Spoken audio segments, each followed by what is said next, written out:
Hey everyone, it's Blake, and welcome in to episode number 27 of our WWE 2021 save in TEW 2020.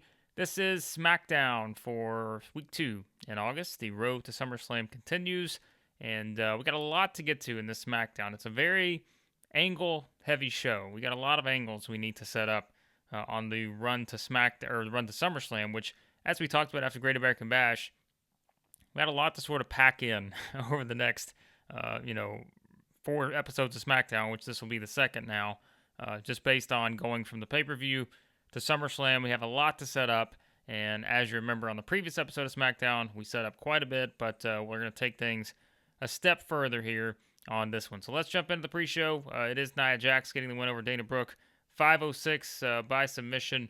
Nia still in extremely poor form. That's been the case the entire save off her game. We don't really have a whole lot for either one of these two to do right now. But Nia Jax getting the win on the pre-show. And in a better pre-show match, Cedric Alexander gets the win over Jackson Riker, 7:02. The victory here. Once again, we keep using the pre-show just to be able to give these people some work. We don't have a lot going on for really any of these stars that we use regularly on the pre-show. Some we do. There's some we'll put on there just for to get some work in, but these are pretty much stars that we just don't have a lot of direction for storyline-wise. So we haven't used Jackson Riker much at all. Cedric Alexander has kind of been, I don't want to call him a jobber, but he's lost a lot of matches. Let's put it that way. So we give him a win here. Nice little boost for him. But now we go into the main show, and we start with a big, big appearance from the one and only John Cena, who gets us a 100. Wow. So, what is that, our third, I think, perfect rating, our perfect segment of the series. I think Roman Reigns had the other two, and now John Cena starts off this SmackDown with a 100. Triple numbers here we have hit for this. John Cena cuts his promo. He returned last week. You remember on SmackDown, the big return. Roman Reigns has he destroyed Vince McMahon at Great American Bash. Shane McMahon came back to confront Roman Reigns, so Reigns goes after Shane, and then it's John Cena coming back to essentially run off Roman Reigns. And so this starts off with a perfect promo from Cena, talking about how he made his return because he was tired of watching Roman Reigns sit back and try to destroy the WWE. He talks about being the champion, all this other stuff, but really all he is a coward who beats up an old man and Vince McMahon and tries to beat up his son. So Cena's back to do what Roman Reigns can't do, and that is be the face of WWE because, Cena is Cena, and he cares about the WWE Universe while Roman Reigns only cares about himself. So that's the setup here for this storyline. You've got Reigns, who's all about himself, doing things his way. Meanwhile, Cena is simply coming back to be sort of the savior for WWE. So that's we're going to set that up. You know where this is headed. And Cena challenges Roman Reigns to a match at SummerSlam. We'll find out a little bit later what's going to be next in this whole segment. But I can't ask for anything more here. 100 from John Cena. He delivers. And we start things off with a Money in the Bank qualifier here for SmackDown, which is Shinsuke Nakamura qualifying for the match, getting the win over Baron Corbin, gets a 56. Not surprised. We've talked about Nakamura. He gets knocked all the time, declining physical abilities, pretty much everything going against Nakamura here. He's got the inconsistency, low morale, slow and steady, declining physical ability, like everything. Nakamura has not been great for us in the save. But we're going to put him in the match. He's going to be in the Money in the Bank match for SmackDown. But not a whole lot to say other than that on this one, as he does get the win here. And Baron Corbin continues to go in the wrong direction. He has not done too well here recently. Lost a feud with Damien Priest, which thank goodness that's over because they had terrible chemistry. And now he loses this match to Nakamura. So Nakamura joins the SmackDown match, and he is now in there with Rollins and such. And we'll see what's next here. As it is another angle featuring Mustafa Ali and Mick Foley. And Ali takes another shot at Mick Foley's management style, which last week It was Ali getting upset because, as you remember, at Great American Bash, Cesaro, who was getting his revenge on Ali from King of the Ring, so he went from one pay-per-view to the next. They're on separate brands. Cesaro makes an appearance at Great American Bash, attacks Ali, and so Ali upset at Foley last week, and now he takes another shot at Foley's management style and basically just calls him out for being a terrible leader, terrible at being able to put measures in place to prevent things like Cesaro's attack. So really just railing on Mick Foley here once again for the second week in a row. So clearly that tells you where things stand. With those two, more to come on that, but we do have that lead into a match, which is Ali getting the win over Roberto Carrillo in 7 minutes, and not much more than just to continue to push Ali in the positive direction with a victory. And so we got something in the works here, and I think it's going to be kind of fun to watch how this plays out, this whole Ali thing. We tried to really put him in a spot to get him over a bit more because, most of his segments are getting 50s, low 60s. He's just not over from a popularity standpoint, but we're going to try to at least put some things in place to where he can get over a bit more. But putting him in these segments with Foley, I think, is helping a little bit. But you'll see where things head from here. This is a story that's going to play out over the next several weeks or so. So Ali's frustration with Foley continues, but he picks up a win here on SmackDown. And now we get a promo here from the New Day. Again, I'm going to do kind of the refresher because we did take a little time off, as I mentioned in the Raw video. On the previous episode of SmackDown, it was the Usos coming back after their successful defense on Raw where they beat the Street Profits. Then got a backstage brawl between the Usos and the New Day to continue this, to heat this back up. Now the New Day cut a promo saying they want their match with the Usos. They want one more shot, basically, at the championships. They didn't get their singles match yet with the Usos, at least in this iteration, this save, because, we started with the triple threat match. Then it went to the Usos versus the Viking Raiders. Then it's the Usos versus the Street Profits. So now the New Day want their singles match. No other teams involved. They want a match 2-on-2 for the championships. And that is their demand here. They want to set it up, and they want their match, and we'll see if that's what we get here. I think you guys probably already know the answer to that, but that is the setup here for this one. And Apollo Crews, now this big Intercontinental title celebration with Mick Foley joining him. We teased this on the last episode of SmackDown. It was Crews saying that he was going to hold a celebration, a festival is what he called it, for his incredible reign thus far as the Intercontinental Champion, proclaiming once again that he's the best that's ever been the Intercontinental Champion. He is the one and only, and so he invited Foley to this festival celebration on the previous episode of SmackDown. So Foley reluctantly agrees to come out, but Foley's got a bit of a smirk on his face as he's coming out, and Crews is talking and he's looking over.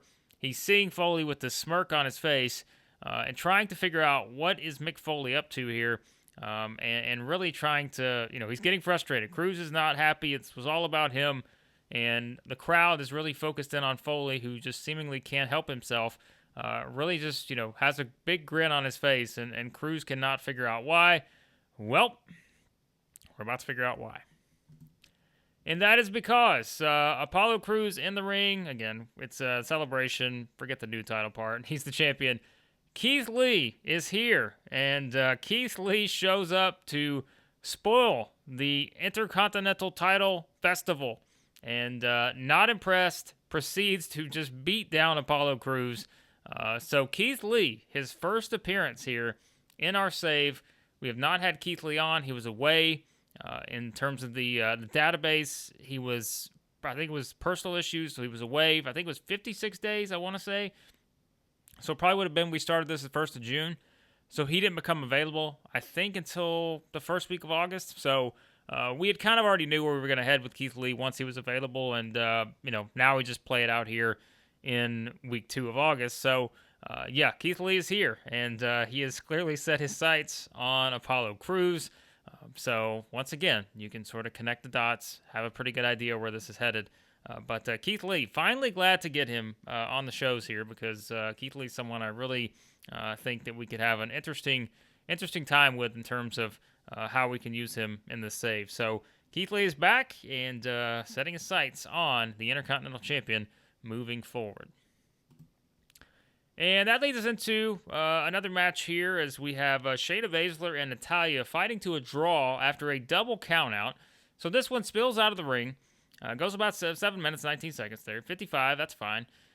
Spills out of the ring, and we've got these two brawling. That's how we're going to play this up here. And all of a sudden, we have Baszler just really going at Natalya. That brings out Tamina. And then we get the unlikely duo, which I guess if you kind of look back at the previous episodes of SmackDown, we had been planting these seeds here for this possibility. But now this is sort of how it plays out. I know it probably would have went a lot better if we'd have just continued the save and not had a month off. Probably be a little bit fresher on people's minds, but we were planting the seeds to form a very unlikely but perhaps dominant duo with this here, and that is going to be Sonya Deville coming out, and she joins Baszler. So Tamina comes out to try to make the save for Natalya as Baszler's beating her down, but then it's Sonya Deville who comes out and starts beating down Tamina. So we have Baszler and Deville going at the champions, the current women's tag team champions. They leave them down and out in the ring, and that also gives you a pretty good idea of where we're headed here. But we had planted this probably for the past, 3 or 4 weeks. We had the individual dominant performances from Sonya and Baszler, and we had the backstage segments where these two were kind of just staring at each other, not a whole lot to say. But now all of a sudden, they really still haven't said anything as to why they're doing this, but they have seemingly joined forces here to take out the women's tag team champions. So we'll see where that leads. I also have this one kind of planned out. There's some storylines I've got planned out of pretty good ways, and I will just say this is the first step in a much bigger story that is set to play out. But this is going to be interesting, and I'm curious to see where things go and what the ratings look like with some of the stuff we have planned for this little angle and storyline here. And then we get a promo here from Drew McIntyre. It is Drew McIntyre who, we talk about mind games. Bray Wyatt's been playing all kind of mind games with Drew McIntyre here. On the previous episode of SmackDown, actually you would have to go back to Great American Bash, which is where these two had the sort of confrontation in the ring. Drew beat Bray down, and Bray just laughed at him. Even though Bray was bleeding, Bray's just laughing back at him. And then on SmackDown last week, it was basically Drew calling out Bray, but lights go off, and it's Bray's rocking chair sitting in the aisle with no one there, and there's just a laughter. And once again, that's seemed to be the theme thus far here. Now we get Drew McIntyre cutting a promo on Bray Wyatt again, and basically saying he's tired of Bray Wyatt's mind games. He's done with them. He doesn't want the mind games anymore. He wants Bray to actually step in the ring, face him like a man, and he calls him out and says he's just done with the mind games. Drew starts looking around, waiting for the lights to go off. He's looking for the rocking chair. Yet there's no Bray Wyatt. No sign of him. Nothing. No shenanigans. No mind games. There's simply no Bray Wyatt anywhere. And that leaves Drew McIntyre very frustrated as he eventually, after all this, searching, trying to figure out what is this guy going to come out. He's just waiting. Nothing. Not a peep, not a sound. And Drew finally throws down the mic in disgust. So we continue along the path here with Drew McIntyre and Bray Wyatt. Drew getting more and more frustrated. So we'll see what's next and what Bray Wyatt may have in store for Drew McIntyre. 64 here as we get a freestyle segment. We have Jeff Hardy saying that he wants another shot at Roman Reigns. Of course, he lost that match at Great American Bash, the main event there. But an interview here with Pat McAfee, and Jeff's going to have a chance to get into the Money in the Bank qualifiers. He's going to get his opportunity, so this is him sort of just pumping that up, saying he hasn't forgotten what Roman Reigns has done to him, and he's going to get one more shot at him by winning Money in the Bank. But he's got to win his qualifier match first, and we'll see if he can do that a little bit later on. And a pretty not great match here, 48, but I think, again, this has a lot to do with probably the popularity of Elias and maybe R-Truth. I don't really know what Truth's popularity is set at, but 48, not great here. I certainly expected a whole lot more from this match, but I think too it may have went a little bit long here, 11:41. But it's okay. We'll be fine with this. But clearly, we have a nice teaming chemistry here as Damien Priest and R-Truth. That's one I would not have expected. Great chemistry teaming together. Maybe they're both pretty entertaining. They have charisma, so maybe that's what it is. But it is Priest and R-Truth getting the win over Sami Zayn and Elias, as Priest pinning Elias. So this is sort of a playoff of the previous episode of SmackDown, where you had these Priest beat Elias to qualify for Money in the Bank. Zayn beat Truth to qualify for Money in the Bank. So you kind of pair these four guys together here. But it is Priest and Zayn who are the ones who are going to be in the SmackDown Money in the Bank match. And yet tonight on this episode, it's Priest and Truth getting the win over Zayn and Elias. I'm not really sure what happened here on this match. It was not as good as I thought it would be. But probably penalized for quite a few things. I guess R-Truth, no momentum. Zayn's declining physical ability. I don't think we've looked at that before. I don't think I realized that. But nonetheless, no associated storyline either, so that also plays into it. But it's fine. Not too concerned about it. We got big things ahead for at least some of these people involved in this. So another match and a victory for Priest and Truth. And speaking of Priest, we get Priest go backstage. He goes backstage after the match, and we get a face-to-face as Seth Rollins comes up to Damien Priest. And simply just sort of a stare down between these two. Of course, Rollins also in that Money in the Bank ladder match for SmackDown at SummerSlam. So we get a nice little stare down here between these two to kind of build some tension there. So we'll see what that leads to. But we had to get Seth on the show somehow. He's always a rating straw. So a 71 here, we'll take it for that segment. And then, speaking of another segment, we got chaos everywhere on this SmackDown. And maybe there's something to what Ali said about Foley's just lost control, because there's chaos all over the place. Charlotte Flair, Bianca Belair.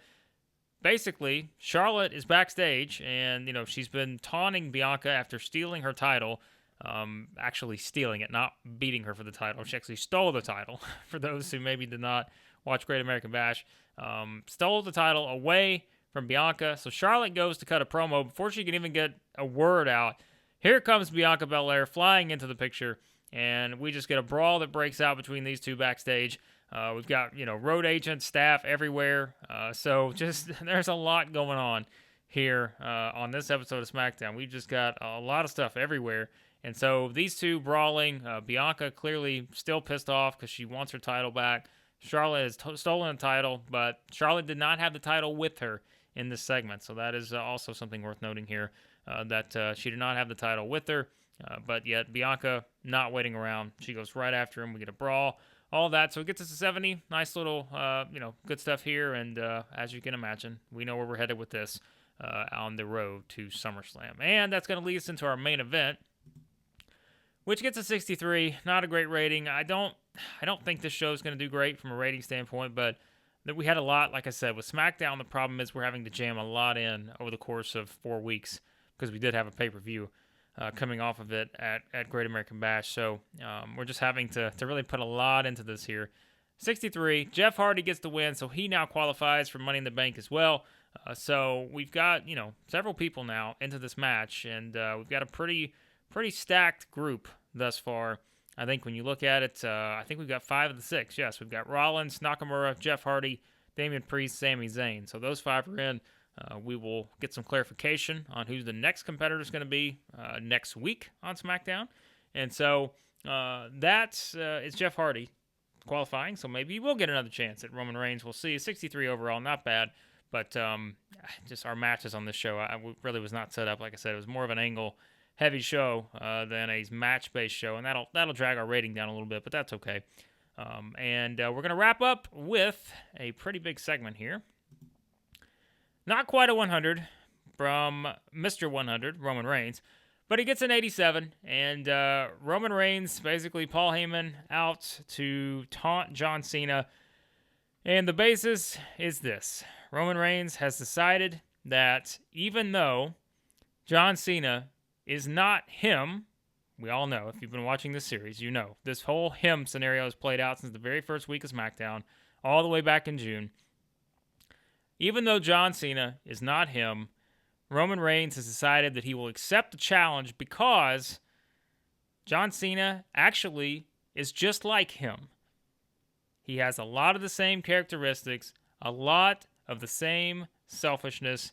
John Cena is all about himself. He doesn't care about the people. He's only in it for what he can get out of it.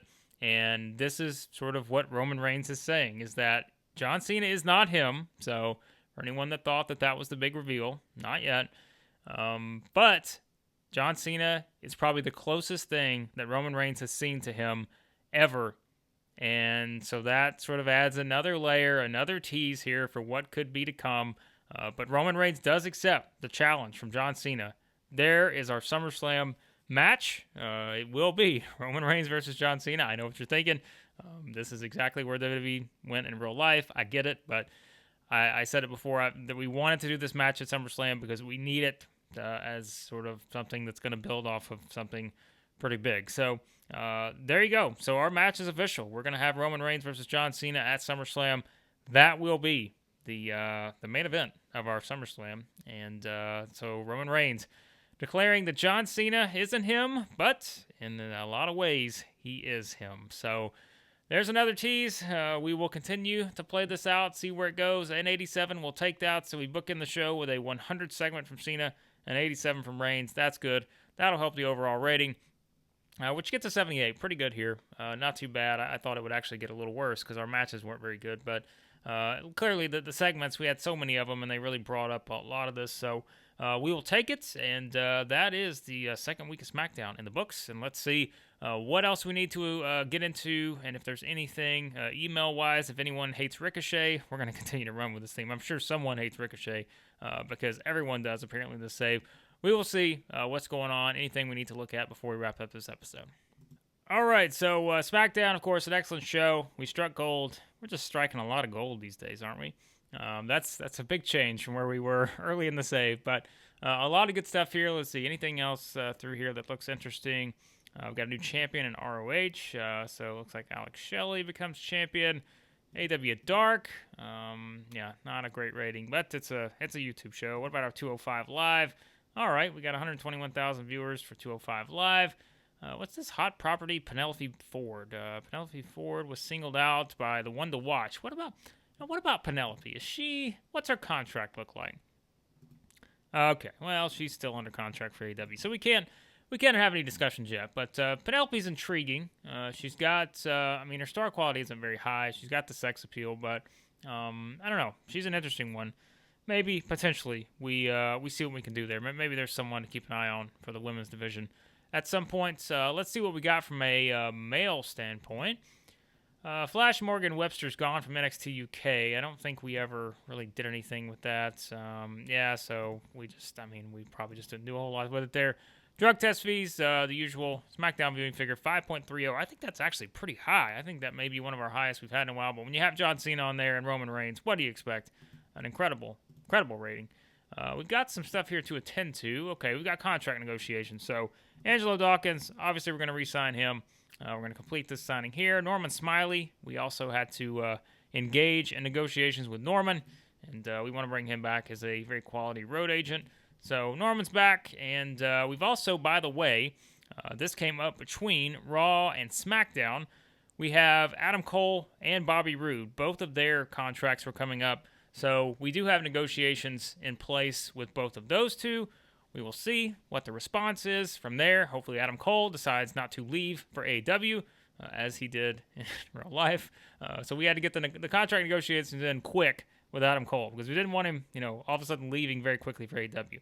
And we do, again, have Bobby Roode in there as well. So those are pending stuff, and if anything happens where, all of a sudden they decide they don't want to come back, we will certainly talk about it here on the series. But that was SmackDown, and now we are down to the final four. 4 episodes left before we get to SummerSlam. 2 weeks for each show.